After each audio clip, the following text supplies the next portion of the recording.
प्रसंग आता है श्री कृष्णदास जी वल्लभाचार्य जी के शिष्य श्रीनाथ जी के लिए सामान लाने के लिए जाया करते थे। भोग की, श्रृंगार की सामान लाने जहां भी जाने को मिला तो आगरा गए हुए थे। तो देखा कुछ लोग एकत्रित हैं, भीड़ लगी हुई है, कौतूहलवश वो भी चले गए क्या हो रहा है। तो देखा वहां वैश्या नृत्य कर रही थी, उसके हाव भाव देखकर बहुत अच्छा लगा। अब वो अपनी सोच में डूब गए, ये सांसारिक व्यक्तियों को रिझा रही है, अगर ये भगवान को रिझाती तो इसका जन्म सार्थक हो जाता।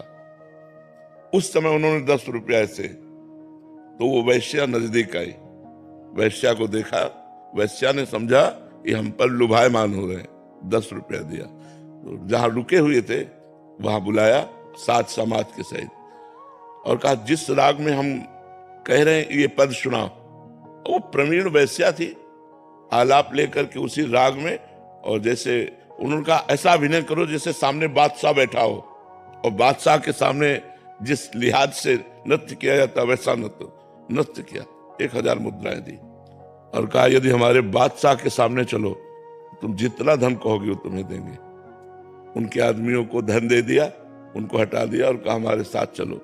अब वो धन की लोभी वैश्या उनके साथ चली आई और समस्त ब्रजमंडल के जो गिरिराज जी के जैसे मानसी गंगा, राधा कुंड, श्याम कुंड, ललिता कुंड, अप्सरा कुंड, सब में स्नान करवाया उसको।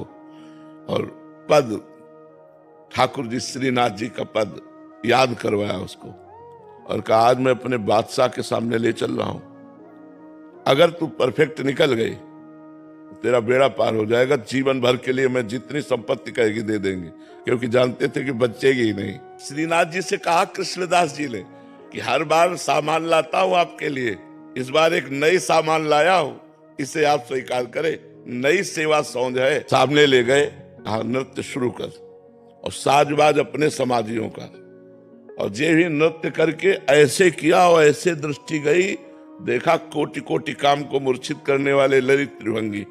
कृष्णदास जी की प्रार्थना से भगवान अपने जे ही स्वरूप को प्रकाश देखते हुए बस ऐसे लुढ़क गए, प्राण छूट गए उसके, वहीं प्राण छूट गए।